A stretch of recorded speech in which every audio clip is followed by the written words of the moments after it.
Once upon a time in a small Ghanaian village, there lived a clever and mischievous spider named Kweku Ananse. Ananse was known for his cunning tricks and smart ideas. One day, he heard a rumor about a magical god hidden deep in the forest.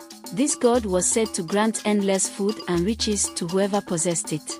Ananse, always eager for wealth and comfort, decided to find the magical god. Early the next morning, Ananse set off into the forest. He walked for hours, through thick bushes and tall trees, until he reached a clearing. In the middle of the clearing stood an old, twisted tree. Hanging from one of its branches was a small, ordinary-looking god. Ananse immediately knew this was the magical god he had heard about. With a quick and careful climb, Ananse reached the branch and took the god. As soon as he touched it, the god began to glow softly. Ananse, excited by his discovery, spoke to the god, "O magical god, give me food to fill my belly." Instantly, the god overflowed with delicious yams, plantains, and juicy fruits. Ananse ate to his heart's content and then said, "O magical god, give me riches." The god produced piles of gold coins and precious jewels. Ananse, now satisfied and rich, decided to return to his village. But he was also very greedy. He thought, "If I keep this god to myself, I will never have to work again." So, he hid the god in his house and told no one about it.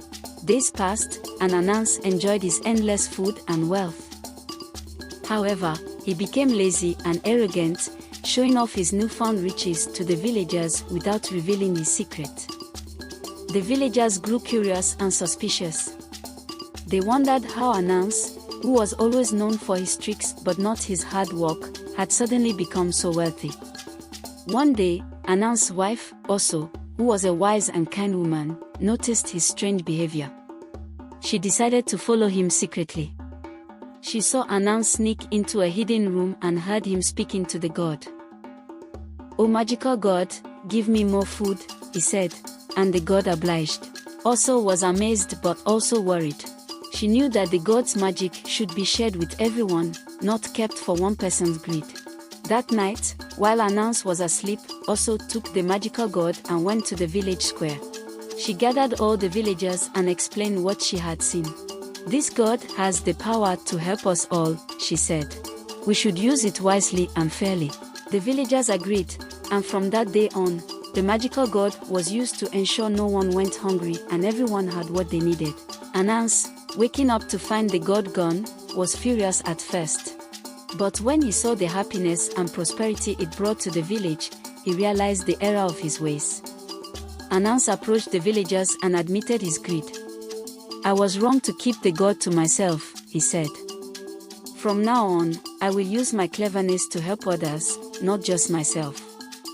The villagers forgave Ananse, and he learned an important lesson about sharing and community.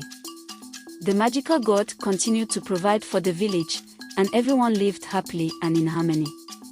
And so, the story of Kweku Ananse and the magical god was told for generations, reminding people that true happiness comes from sharing and caring for one another.